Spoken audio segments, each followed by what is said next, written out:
করছি বাংলা জানতে চার সঙ্গে লাইভ ঋতব্রত। প্রতিদিন এই মহানগরে এই বাংলায় আমরা জানি অভয়ার জন্য আন্দোলন চলছে। এই আন্দোলন কোনো রাজনৈতিক দল, কোনো ধর্ম, বর্ণ নির্বিশেষে এই আন্দোলনের চালিকা শক্তি অবশ্যই সাধারণ মানুষ। অনেকে বলছেন প্রতিদিন আমরা তিল তিল করে এগিয়ে যাচ্ছি একটি অভীষ্টের লক্ষ্যে। অবশ্যই সেখানে আমরা প্রত্যেকে অভয়ার আমরা বিচার চাই। আজকে এই নিয়ে অবশ্যই আলোচনা করব, কারণ আলোচনা আজকে উঠে আসবে খুব গুরুত্বপূর্ণ কিছু বিষয়। লালবাজারে কি হচ্ছে? গতকাল রাত্রিবেলায় প্রায় 2:30টা নাগাদ আমি নিজেই লালবাজারে ছিলাম, অর্থাৎ যেখানে জুনিয়র ডক্টররা বসেছিলেন।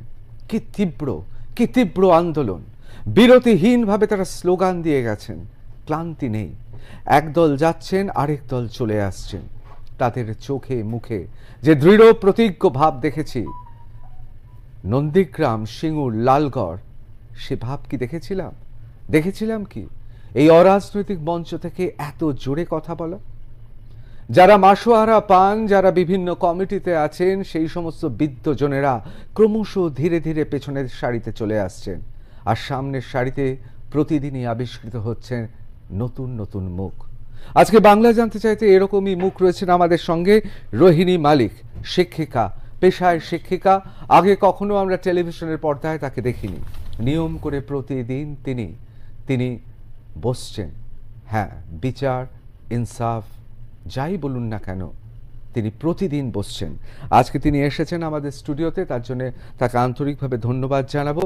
আমাদের সঙ্গে রয়েছেন কৃষাণু মিত্র, তৃণমূল মুখপাত্র, তিনি আমাদের সঙ্গে রয়েছেন। আমাদের সঙ্গে রয়েছেন গর্গ চট্টোপাধ্যায়, সাধারণ সম্পাদক, বাংলা পক্ষ, এবং আমাদের সঙ্গে রয়েছেন প্রীতম দত্ত, ভারতীয় জনতা পার্টির মুখপাত্র। আমি প্রথমে আজকে রোহিণীর কাছে চলে যাব। রোহিণী, আপনাকে প্রথমে স্বাগত জানাচ্ছি বাংলা জানতে চাইতে। আপনি এসেছেন। আপনি তো বোধহয় প্রতিদিনই 14ই আগস্টের পর প্রতিদিনই আপনি আগস্ট থেকে মানে কালকে নিয়ে 20 দিন আমরা দিন রাত রাস্তায় ওই শ্যামাশ্রীর কাছে, হাওড়া শ্যামাশ্রী। তো শুরুটা আমি একাই করেছিলাম, কারণ তখন শরীর ভীষণ অসুস্থ ছিল। একটা মিছিলেও যাই, বাট সেখানে গিয়ে আমি আমার মনের ভাবনাটাকে প্রকাশ করতে পারিনি। মানে একটা হয় না ইন্ডিভিজুয়ালি, যেরকম আমি যে গ্রুপটা থেকে বিলং করি, আমার যারা স্টুডেন্ট বা আমার সাথে যারা সঙ্গী সাথী, প্রতিটা মুহূর্তে প্রতি মেয়ে বিভিন্ন জায়গায়, শুধু রাস্তাঘাটেও নয় বাড়িতেও ধর্ষিতা, আমি সেই কথাগুলো পৌঁছে দিতে চেয়েছিলাম। এবং আমরা কোনো মাইক্রোফোন ইউজ করিনি।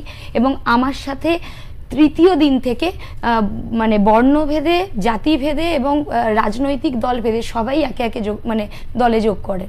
অবশ্যই। আপনি কি কোনো রাজনীতি করেন এখন? মানে কোনো যেহেতু 18+ অবশ্যই তো আমি রাজনীতির সাথে যুক্ত, কিন্তু সেইভাবে আমি কোনোদিনও পার্টি পলিটিক্স সেইভাবে করিনি কখনো। অবশ্য তার মানে চিন্তা ভাবনা আপনার একটা রাজনৈতিক, নিশ্চয়ই আপনার একটা মতামত আছে, কিন্তু আপনি সেই হিসেবে কোনো দাগিয়ে দেওয়া রাজনীতিক না। আমরা তো রাজনীতি ব্যাপারটা ছেড়ে তো কোনো কিছু করতে পারবো না। আমি যে মানে যখন আমি টিচার, অ্যাজ এ টিচার, পাঠ্যক্রম যে কারিকুলাম সেটাও তো ঠিক করে দিচ্ছে ওনারা, পাস ফেল চলে যাবে, তো সেখানে তো আমি রাজনীতিটাকে বাদ দিতে পারবো না। তা এই যে আপনি দিনের পর দিন একা বসছিলেন, তারপর কি আস্তে আস্তে মানুষ আসতে শুরু করলো? হ্যাঁ, প্রথম দিন যখন ওই বাবা মা ছিলেন, আমি বললাম যে আমি যেতে চাই, আমি আমার কথাটা পৌঁছিয়ে দিতে চাই। প্রথম দিনে কি তাহলে আপনার সঙ্গী ছিলেন বাবা মা খালি? না, বাড়ি থেকে আমি একাই আসি। আচ্ছা। আমি শুধু ওই শাঁখ, ওটাও আছে আমার কাছে এখনো, সেই শাঁখটাই ছিল, কারণ ওটা দিয়ে আমি মানে রাস্তার একদম মাঝখানে তো সবার কনসেন্ট্রেশনটা আসছে এবং আমি কথা বলছি, আর বুঝতেও পাচ্ছেন যে 20 দিনে গলা পুরো ভেঙেই গেছে আমার। তারপর আস্তে আস্তে একজন ফ্যামিলি এলেন, তার 2 বছরের বাচ্চাকে নিয়ে আমরা রাত 3টে, 3:30 অবধি থেকেছি একই জায়গা। এইভাবে আস্তে আস্তে সবাই আসতে শুরু করলেন বিভিন্ন জায়গা থেকে। কৃষাণু, কোথাও কি মনে হচ্ছে শাসক এবার ভয় পাচ্ছে? কোথাও কি মনে হচ্ছে যারা সরকারে আছে, অর্থাৎ তৃণমূল নেতৃত্বাধীন যে পশ্চিমবঙ্গ সরকার, কলকাতা পুলিশ তার প্রতিভূ, সেইখানে দাঁড়িয়ে বিবি গাঙ্গুলি স্ট্রিটে যে ঘটনাটা ঘটেছে, কোথাও কি মনে হচ্ছে সরকার প্রশাসনের চাপ ক্রমশ বাড়ছে এবং তার ফলে ডক্টর সন্দীপ ঘোষ, যাকে এই ঘটনার পর আরও একটি ঐতিহ্যবাহী প্রতিষ্ঠানের মাথায় বসানোর চেষ্টা হয়েছিল সর্বোচ্চ মহল থেকে, এবার কোথাও তাকে সাসপেন্ড করে দিয়ে কোথাও একটা ভয়, কোথাও একটা ভীতি এবার ধীরে ধীরে সরকারের কাছে স্পষ্ট হচ্ছে যে মানুষ চাইছে না? আমি জানি না তুমি ভীতিটাকে কিভাবে ব্যাখ্যা করবে, তবে গণতন্ত্রের মাপকাঠি তো এটাই হওয়া উচিত। অবশ্যই মানুষের দাবি যদি সরকার মেনে নেয়, মানুষের দাবি মানার জন্যই তো সরকার, সেটাই তো গণতন্ত্র। এটা তো কোনো স্বৈরতান্ত্রিক ব্যবস্থা নয়। যে যে কথা শুনলি এখনো আমি একটা উনি একটা ব্যাখ্যা করলেন কিভাবে শুরু করেছিলেন, এরকম আরো অনেক ঘটনার সাক্ষী আমি শুনেছি। হ্যাঁ, তো এটা তো এই পরিবেশ, এই পরিস্থিতি পশ্চিমবাংলার মাটিতে এখনো আছে, এটা আমাদের গর্বের বিষয়। আমার দলের পক্ষ থেকে বা প্রশাসনের পক্ষ থেকে ভুল ত্রুটি, ন্যায় অন্যায় কিছু হতেই পারে, সেটা হাত জোর করে ক্ষমা প্রার্থনাও করা যেতে পারে, সেটার থেকেও আমরা বিরত হচ্ছি না, সেটাকে আমরা করব না এটাও বলছি না। কিন্তু আমার বক্তব্য হচ্ছে যে আমি নাগরিক সমাজের সাথে একটা ডায়লগ করতেই পারি, নাগরিকের কথা শুনতেই পারি, এবং শুনছে, আমার দলও শুনছে, আমার সরকারও শুনছে।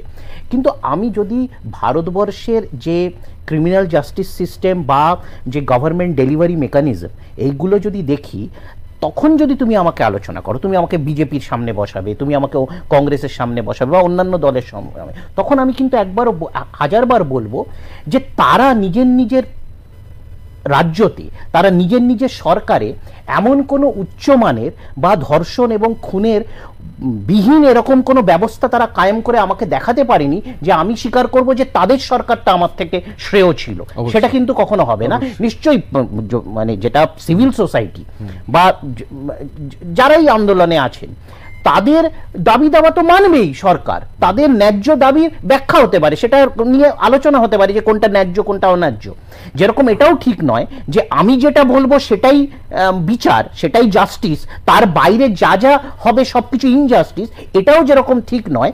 আবার আমার দলের পক্ষ থেকে যদি কোনো ভুল হয়ে থাকে, কোনো ব্যক্তি বিশেষ, তো আফটার অল আরজি করটা তো মুখ্যমন্ত্রী দৈনন্দিন ব্যাপার চালাচ্ছে না, আমার দলের নেতৃত্ব চালাচ্ছে না, এখান তার জন্য একজন ব্যক্তি আছেন, তার হসপিটাল চালাবারও একজন শীর্ষে মাথা আছেন, তার নিচের অধীনস্থ আরো তার ডিউটি ডেলিগেট করার মতো ব্যবস্থা আছে, আবার যেটা মেডিকেল কলেজ সেক্ষেত্রেও আছে। তো সেখানে গাফিলতি, ন্যায় অন্যায় বিচার হবে। এবং আমরা তো ব্যতিক্রমী দল, আমরা তো বলি যে আমাদের মধ্যে। আমি তার আগে গর্গর কাছে চলে যাবো। গর্গ, আমি একেবারে প্রশ্ন করতে যাচ্ছি না এই আন্দোলন নিয়ে, কিন্তু আমার প্রশ্ন হচ্ছে এই বাঙালি বঙ্গভাষী এই বাংলার ঐতিহ্য আন্দোলন নিয়ে। এ ধরনের আন্দোলন আগে আমরা দেখিনি। কোথাও কি মনে হচ্ছে হাথরস এবং অন্যান্য কাণ্ডে আমরা তো দেখেছি বিভিন্নভাবে রাষ্ট্রশক্তি অপরাধীকে অভিযোগ উঠেছে যে বিভিন্নভাবে সাহায্য করেছে। আরজি করেও আমরা দেখেছি এর রাজ্যের রাষ্ট্রশক্তি প্রথম থেকে বিষয়টাকে গুলিয়ে দেওয়ার চেষ্টা করেছিল, আত্মহত্যার থিওরি হলো। তারপর আমরা দেখলাম ডক্টর সন্দীপ ঘোষ, এই মহাপুরুষটিকে একটি ঐতিহ্যবাহী প্রতিষ্ঠানের মাথায় বসানোর চেষ্টা করা হলো। তারপর দেখলাম যেখানে ঘটনাস্থল তার দেওয়ালটা ভেঙে দেওয়া হলো।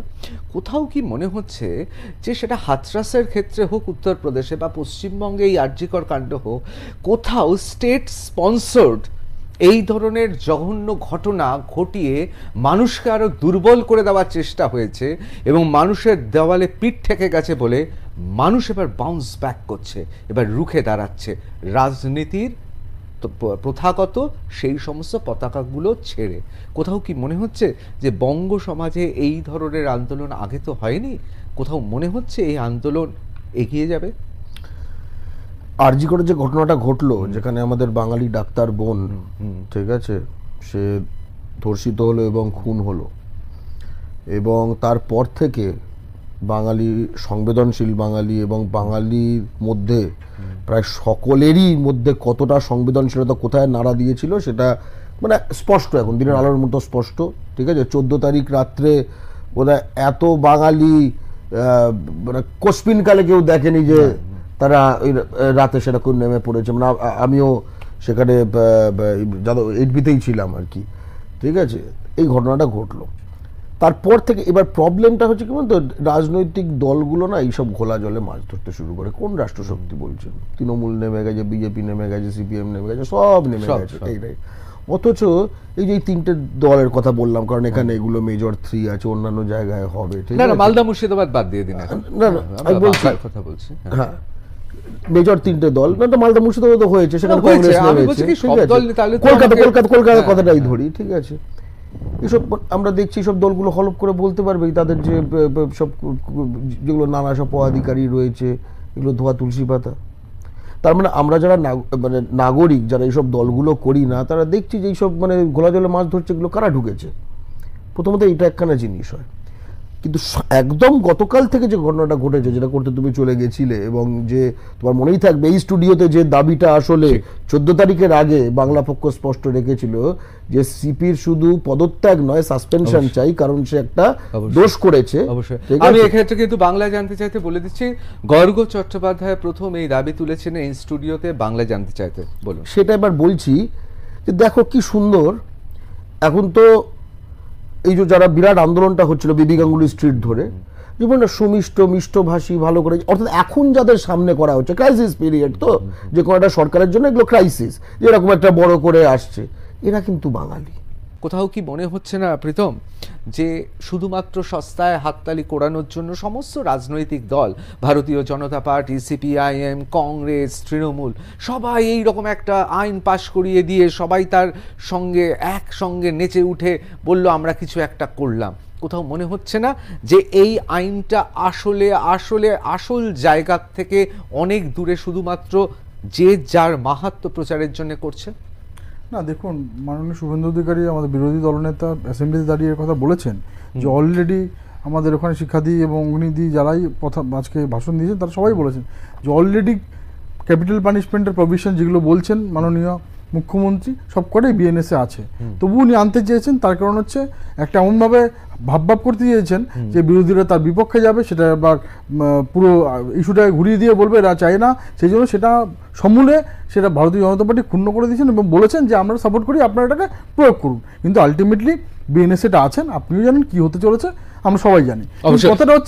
কথাটা হচ্ছে এগিয়ে বাংলার আজকে মাননীয় মুখ্যমন্ত্রী নিজে বলছে যে 24 ঘন্টা উনি আর কাজ করতে পারবেন না, এই জন্যই আমরা বলছি দফা 1 দাবি 1 মুখ্যমন্ত্রী পদত্যাগ। উনি এগিয়ে বাংলায় আজকে কোনো নারী সুরক্ষা কাউকে সুরক্ষা দিতে পারছেন না, আবার আজকে এটা বললেন যে 12 ঘন্টা নাকি উনি করবেন। তাহলে আমাদের মাননীয় মুখ্যমন্ত্রী, আমরা জানি যে আমাদের এরকম একটা পজিশনে 24x7 দরকার হয়, তাহলে কি ওনারও নিজেরও মানে সুরক্ষা নেই? তাহলে কি ওনারও 8 ঘন্টার চাকরি করতে হবে? তাহলে উনিও তার পদত্যাগ করতে পারে, অন্য কাউকে দিয়ে দিন আপনি না চালাতে পারলে। আমরা তো বারবার বলছি যে আজকে বাংলার এই অবস্থা। তুমি বললে না যে একটু আগে, মানে কার কথা বলছেন? মানে আপনাদের কোনো ঠিক না, যে কোনো কাউকে দিয়ে দিন বলছেন না, যেহেতু মহারাষ্ট্রে আপনি দেখেছি ভাইপো পাওয়ার, মানে যেভাবে আপনারা সরকার ভাগেন, আপনাদের এরকম কোনো মানে কিছু ব্যাপার রয়েছে? দাদা দেখুন, মহারাষ্ট্রে গভর্নমেন্ট আজকে যারা করেছে, কিভাবে করেছে, কি হয়েছে আমরা সব দেখেছি। ভোট হয়েছে এবং ভোটে যার নীতি আদর্শ চেঞ্জ করে অন্যরকম চলে গেছে, কিন্তু এটা তুমি ইস্যুটা গুলিয়ে দিও না। আজকে হচ্ছে এগিয়ে বাংলায় আজ মাননীয় মুখ্যমন্ত্রী, আমাদের গর্বের ব্যাপার যে একজনই মহিলা মুখ্যমন্ত্রী পশ্চিমবঙ্গে আছে, কিন্তু তিনি বলছেন যে আমার রাজ্যে এই দিদি রাত যাচ্ছেন, শরীর খারাপ হয়ে যাচ্ছে। কোথাও একটা, আমি তো একদম এটা ফার্স্ট টাইম এইভাবে এলাম, কিন্তু আমি সাধারণ মানুষের মুখ এখানে কোথাও একটা ব্যাপারটা তিলোত্তমার জায়গা থেকে যে যার রাজনীতির রং নিচ্ছে, যে যার টিআরপি নিয়ে বেরিয়ে যাচ্ছে। কোথাও কেউ ইউটিউবার একটা কিছু পোস্ট করে তার ফলোয়ার্স বাড়াচ্ছে, কেউ নিজে অভিনেত্রীর জায়গা থেকে, বাট আমাদের যে তিলোত্তমার জায়গাটা কোথায় যেন হারিয়ে যাচ্ছে। আজকে বিল পাস হলো কি হলো না, আমি আমার জায়গা থেকে বলবো, যেখানে আমি শ্যামাশ্রীর মুখে 26 নম্বর ওয়ার্ডে যেখানে আমি বসে থাকি প্রতিদিন প্রতি রাত, লাস্ট 20 দিন হলো, এবং আমার বাকি জনেরা বসে থাকেন, সবাই হয়তো স্ট্রেঞ্জার চিনি না, সেখানে কর্পোরেশন থেকে লাইটটাকে অফ করে দেওয়া হয়।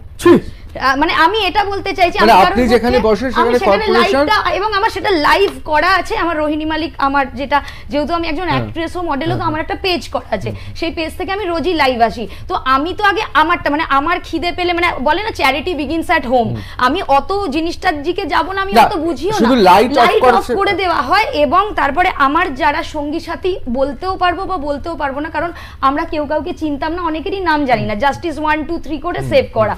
তো সেখানে তাদের যারা, যিনি টোটো চালান, আমি তো জানি না উনি গিয়ে কোন দলে ভোট দেন, এবং তারাও জানে না আমি গিয়ে কোন দলে ভোট দিই। তার টোটোটাকে জ্বালিয়ে দেওয়া হলো এবং তার বাড়িতে মানে শুধুমাত্র অভয়ার জন্য বসেছেন বলে তার টোটোটা জ্বালিয়ে দিয়েছে। আমাদের কোনো রাজনৈতিক দল থেকে আমরা নয়, কোনো রাজনৈতিক কিছু নিয়ে আমরা কথা বলি না, প্রতিটা লাইভ আমাদের পেজে আছে।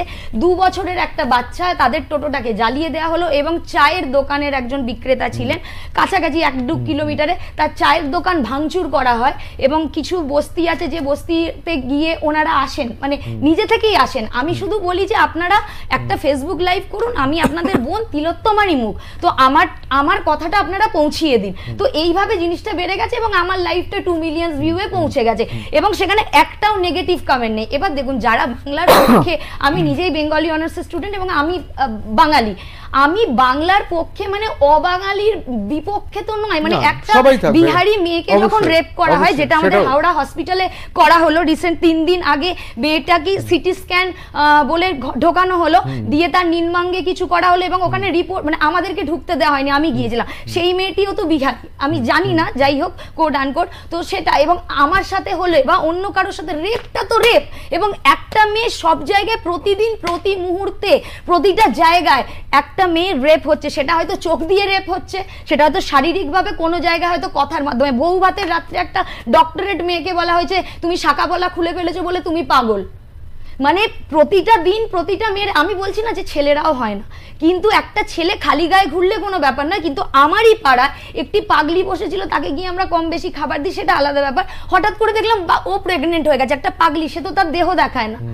আমি নয় অ্যাজ এ মডেল, হয়তো আমি ফেমিনা মিস ইন্ডিয়ান, আমি 2012-এর উইনার, হয়তো আমি বিকিনি পরে আমাকে হাঁটতে হয়েছিল, ওটা কাজ আমার, সেটা কাজের জায়গা। হ্যাঁ, নিশ্চয়ই বিকিনি পরে আমি আমার রাস্তা দিয়ে হাঁটবো না, আমাকে বুঝতে হবে। তো সেই পাগলিটাও প্রেগনেন্ট হচ্ছে, তো আমরা কোথায় সেফ? আর যে যার মতো, যে যার জায়গায়, দেখুন ব্যাপারটা যেন রাজনীতির রং চড়ে যাচ্ছে। এই জন্য আমি বারবার আঙুল তুলছিলাম যে বলার জন্য যে আমরা কিন্তু সেফ না, ছেলেরাও হয়তো সেফ না, তারা হয়তো বলতে, কিন্তু তাদের তো অ্যাটলিস্ট প্রেগনেন্ট হওয়ার আশঙ্কা থাকে না। একটা পাগলি প্রেগনেন্ট হয়ে যাচ্ছে, এটা কিভাবে হচ্ছে? আর এই বিল, এটা কি dating app one kind of? যে আমি, আচ্ছা আমার না, উনি গাটার এই ইনারটা খুললেন, আমার ইনারের মধ্যে একটা অ্যাপস আছে, ওটা আমার বাবার কাছে চলে গেল, দাদার কাছে চলে গেল, বয়ফ্রেন্ড, তারা ওই লোকেশন। এইভাবে হবে না। আমাদের প্রতি মান আর, বলে না সবার উপরে মানুষ সত্য, তো মান আর হুঁশ যুক্ত মানুষকে হতে হবে।